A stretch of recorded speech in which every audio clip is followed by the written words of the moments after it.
संसद में straight of Hormuz बंद करने का प्रस्ताव पेश हुआ। ईरान की संसद ने स्ट्रेट ऑफ हॉर्मुज बंद करने को मंजूरी दे दी है। आखिरी फैसला ईरान की सुप्रीम नेशनल सिक्योरिटी काउंसिल को करना है। अगर ईरान ने स्ट्रेट ऑफ हॉर्मुज को बंद कर दिया तो दुनिया में तेल की कीमतें बढ़ जाएंगी, तेल संकट पैदा हो जाएगा।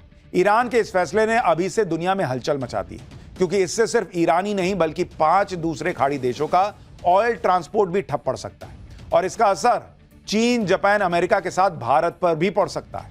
हालांकि पीएम मोदी ने पहले से ही इस संकट से निपटने का प्लान तैयार किया है। आपको इन सब के बारे में डिटेल से बताता हूं। दुनिया में सबसे ज्यादा कच्चे तेल का उत्पादन खाड़ी देशों में होता है और खाड़ी देशों का कच्चा तेल इसी स्ट्रेट ऑफ हॉर्मुज से होकर दुनिया में सप्लाई होता है। आप स्ट्रेट ऑफ हॉर्मुज की लोकेशन देखिए, आप देख रहे हैं कैसी संकरी सी गली है और यह बहुत महत्वपूर्ण है। स्ट्रेट ऑफ हॉर्मुज के उत्तर में ईरान है और दक्षिण में ओमान है। दोनों देशों के बीच संकरे से समुद्री रूट को स्ट्रेट ऑफ हॉर्मुज कहा जाता है।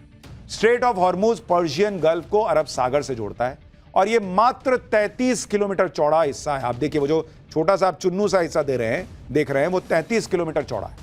यहां पर शिपिंग लेन सिर्फ 3 किलोमीटर चौड़ी है, यानी 33 किलोमीटर का एरिया है और चौड़ाई जो है वो 3 किलोमीटर की है। स्ट्रेट ऑफ हॉर्मुज को ग्लोबल ऑयल ट्रांसपोर्ट रूट का चिकन नेक भी कह सकते हैं और अब ईरान इसी चिकन नेक को दबाने की बातें कर रहा है, धमकी दे रहा है।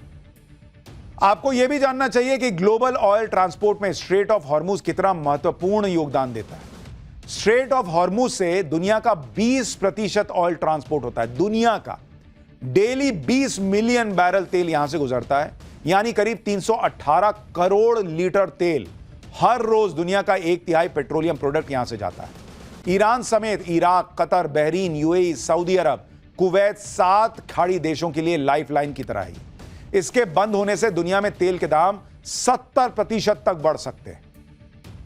स्ट्रेट ऑफ हॉर्मुज बंद करने का प्रस्ताव ही अभी पास हुआ है संसद में, लेकिन ईरान ने इसे बंद करने का फैसला अभी नहीं किया है।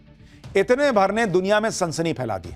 दुनिया के बड़े बड़े देश स्ट्रेट ऑफ हॉर्मुज के भविष्य को लेकर प्रतिक्रियाएं दे रहे हैं। ईरान के विदेश मंत्री ने कहा है कि एक खुला प्रतिशोध हो सकता है। ईरान पर बमबारी करने के लिए अमेरिका को परिणाम भुगतने होंगे। अमेरिका ने ईरान को धमकी देते हुए कहा कि अगर ईरान स्ट्रेट ऑफ हॉर्मुज को बंद करता है तो यह एक और भयानक गलती होगी। यह ईरान के लिए आर्थिक आत्महत्या जैसा होगा। दक्षिण कोरिया ने कहा है कि मिडिल ईस्ट में स्थिति गंभीर है, जिसकी वजह से आर्थिक अनिश्चितता बढ़ रही है। इसको रोकने के लिए फौरन कदम उठाने होंगे। जापान कह रहा है कि मिडिल ईस्ट में तनाव को कम किया जाना चाहिए। लड़ाई से ग्लोबल ऑयल सप्लाई पर असर पड़ सकता है, यानी दुनिया इसको लेकर चिंतित है। स्ट्रेट ऑफ हॉर्मुज बंद हुआ तो पूरी दुनिया पर इसका असर होगा, लेकिन सबसे ज्यादा असर चीन पर होगा। चीन दुनिया में सबसे ज्यादा ऑयल इंपोर्ट करता है। चीन अपनी ऊर्जा जरूरतों के लिए खाड़ी देशों पर बुरी तरह से निर्भर है। आप देखिए कि चीन कितना तेल इन देशों से स्ट्रेट ऑफ हॉर्मुज के जरिए मंगाता है। स्ट्रेट ऑफ हॉर्मुज से सबसे ज्यादा तेल चीन को जाता है। स्ट्रेट ऑफ हॉर्मुज से हर रोज करीब 5.5 मिलियन बैरल तेल चीन मंगाता है, जो चीन के कुल तेल आयात का ऑलमोस्ट 50% है। चीन ज्यादातर तेल सऊदी अरब, ईरान और इराक से ही खरीदता है। यानी अगर स्ट्रेट ऑफ हॉर्मुज बंद हुआ तो चीन का तेल निकल जाएगा। चीन के लिए अपनी जरूरत पूरी करना मुश्किल हो जाएगा और इसका असर चीन की जीडीपी पर पड़ेगा। और इस वक्त इस युद्ध में चीन ईरान के साथ खड़ा है। इसलिए कहा जा रहा है कि ईरान धमकी तो दे रहा है, लेकिन वो चीन को नुकसान पहुंचाना नहीं चाहेगा और अपना एक दोस्त खोना नहीं चाहेगा। साथ ही खाड़ी देश, भाई उनका भी तो एक्सपोर्ट रुक जाएगा, तो वो भी नुकसान सहेंगे तो फिर आपके खिलाफ हो जाएंगे। स्ट्रेट ऑफ हॉर्मुज अगर बंद हुआ तो चीन को तो भयंकर नुकसान होगा और इसका असर अमेरिका पर भी होगा। तेल की कीमतें बढ़ेंगी, जिससे महंगाई बढ़ेगी। अमेरिका भी नहीं चाहता कि ईरान स्ट्रेट ऑफ हॉर्मुज को बंद करे। इसलिए अब अमेरिका ने चीन से ईरान को समझाने के लिए कहा है। अमेरिकी विदेश मंत्री ने कहा है कि चीन स्ट्रेट ऑफ हॉर्मुज बंद न करने के लिए ईरान पर दबाव डाले। हम चीन की सरकार से आग्रह करते हैं कि वो ईरान से बात करें, क्योंकि चीन अपने तेल के लिए स्ट्रेट ऑफ हॉर्मुज पर बहुत ज्यादा निर्भर करता है। पीएम मोदी ने काफी पहले ही भारत के ऑयल इंपोर्ट को डाइवर्सिफाई करना शुरू कर दिया था। किसी एक देश पर जरूरत से ज्यादा निर्भरता ठीक नहीं होती और यह बात पीएम मोदी जानते हैं। आप देखिए कि भारत का ऑयल इंपोर्ट किस तरह से होता है। भारत के कुल तेल इंपोर्ट का 45 से 50% स्ट्रेट ऑफ हॉर्मुज से आता है। भारत के कुल एलएनजी इंपोर्ट का 54% स्ट्रेट ऑफ हॉर्मुज से आता है। अगर यह रूट बंद होता है तो भारत पर भी असर पड़ सकता है, लेकिन भारत अपने दूसरे विकल्पों पर भी काफी समय से काम कर रहा है। रूस, अमेरिका, ब्राजील से भी भारत कच्चा तेल खरीदता है। खाड़ी देशों के अलावा भी दूसरे देशों से तेल खरीद सकता है।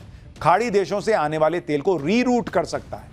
भारत का 38% कच्चा तेल रूस से आता है। भारत रूस से और ज्यादा तेल खरीद सकता है। भारत ने ऑयल स्टोरेज पर भी काफी काम किया है और भारत के पास 74 दिनों का पर्याप्त कच्चा तेल अभी मौजूद है। इसके अलावा करीब 10 दिन का स्ट्रैटेजिक पेट्रोलियम रिजर्व भी मौजूद है। यानी भारत अभी किसी बहुत बड़े संकट में नहीं है, क्योंकि भाई 2 महीना 3 महीना मामला चलेगा तब देखा जाएगा। अब इसे पीएम मोदी की दूरदर्शिता कहिए या फिर समय से लिया गया फैसला, जिस वजह से स्ट्रेट ऑफ हॉर्मुज के बंद होने पर बहुत ज्यादा असर भारत पर पड़ेगा, इसकी उम्मीद फिलहाल कम है। और यही बात भारत सरकार भी कह रही है। स्ट्रेट ऑफ हॉर्मुज बंद होने का असर भारत पर भी पड़ेगा, लेकिन भारत के लिए टेंशन की बात नहीं है, क्योंकि पीएम मोदी ने भारत के तेल इंपोर्ट को पहले से ही डाइवर्सिफाई कर रखा है। और आज पेट्रोलियम मंत्री हरदीप सिंह पुरी ने भी कहा कि पिछले कुछ सालों में हम अपनी सप्लाई में विविधता लाए हैं। हमारी तेल आपूर्ति का एक बड़ा हिस्सा हॉर्मुज स्ट्रेट से नहीं आता। हमारी तेल मार्केटिंग कंपनियों के पास कई हफ्ते की सप्लाई है और हमारी कंपनियों को कई दूसरे मार्गों से तेल की सप्लाई मिलती रहती है। हम अपने नागरिकों को ईंधन की सप्लाई की स्थिरता सुनिश्चित करने के लिए आवश्यक कदम उठाएंगे।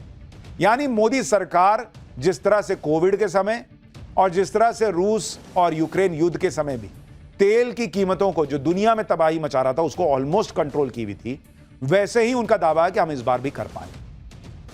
यानी पीएम मोदी के विजन और पॉलिसी से भारत इस वक्त बेहतर स्थिति में दिख रहा है। लेकिन ईरान युद्ध से पाकिस्तान की जग हसाई जरूर हो रही है। ईरान पर अमेरिका और इजराइल के हमलों के बाद पाकिस्तान अपना चेहरा छिपाता फिर रहा है। पाकिस्तान किसी को मुंह दिखाने लायक नहीं बचा, क्योंकि पाकिस्तान की करतूत आज पूरी दुनिया के सामने है। पाकिस्तान के सेना प्रमुख असीम मुनीर को ट्रंप ने बुलाया था। पाकिस्तान ने ढिंडोरा पीटा। हमने आपको पाठशाला में गया था कि ये मुनीर वहां गया है ना, ये वहां ऑर्डर ले रहा होगा कि सर बताइए क्या क्या करना है। ये ट्रंप से ऑर्डर लेकर आया होगा। असीम मुनीर के साथ लंच का मकसद ही यही था। लेकिन पाकिस्तान ये भूल गया कि अमेरिका कोई काम मुफ्त में नहीं करता। ट्रंप के साथ असीम मुनीर के लंच की कीमत पाकिस्तान चुका रहा है और पाकिस्तान की ग्लोबल बेइज्जती हो रही है। आप देखिए कि असीम मुनीर और ट्रंप की मुलाकात के बाद पाकिस्तान ने ट्रंप को नोबेल शांति पुरस्कार के लिए नॉमिनेट कर दिया। पाकिस्तान के नॉमिनेशन के ठीक बाद ट्रंप ने ईरान में बम फोड़ दिए। दावा है कि अमेरिका ने ईरान पर हमलों के लिए पाकिस्तानी आर्मी बेस का भी प्रयोग किया है। यानी पाकिस्तान ने ट्रंप को नोबेल पीस प्राइज के लिए नॉमिनेट किया, जिसके फौरन बाद ट्रंप ने ईरान पर भयंकर हमला किया। अब खुद पाकिस्तान में लोग कह रहे हैं कि ये क्या, हमारी क्या ही इज्जत रह गई भाई। हमने ट्रंप को शांति पुरस्कार देने की बात की और ट्रंप तो कत्लेआम मचा रहा है। ईरान जो पाकिस्तान का पड़ोसी है, ईरान के साथ पाकिस्तान की सीमा लगती है, ईरान मुस्लिम देश है, इसके बाद भी पाकिस्तान ने ट्रंप को नोबेल शांति अवार्ड के लिए नॉमिनेट किया। और पाकिस्तान के इसी दोगलेपन पर पाकिस्तान में ईरान के राजदूत ने कहा है कि ईरान के साथ ट्रंप ने जो किया, उसके बाद अगर ट्रंप को नोबेल अवार्ड मिलता है तो इतिहास की सबसे अजीब और हैरान करने वाली घटना होगी। अगर ऐसे इंसान को नोबेल दिया जाता है तो वास्तविक अपराधियों को क्या पुरस्कार दिया जाना चाहिए। पाकिस्तान की जनता भी यही चर्चा कर रही है कि पाकिस्तान में लोग कह रहे हैं कि हमारे देश की किसी बात की कोई वैल्यू ही नहीं है। नोबेल कमेटी वालों ने भी पाकिस्तान के नॉमिनेशन को हंसी में टाल दिया होगा। तो ये तो पाकिस्तान का हाल है भाई। वो पैसे के लिए कुछ भी बेच सकता है, अपना देश बेच रहा है भाई। तो ईरान का मुस्लिम भाईचारा कहां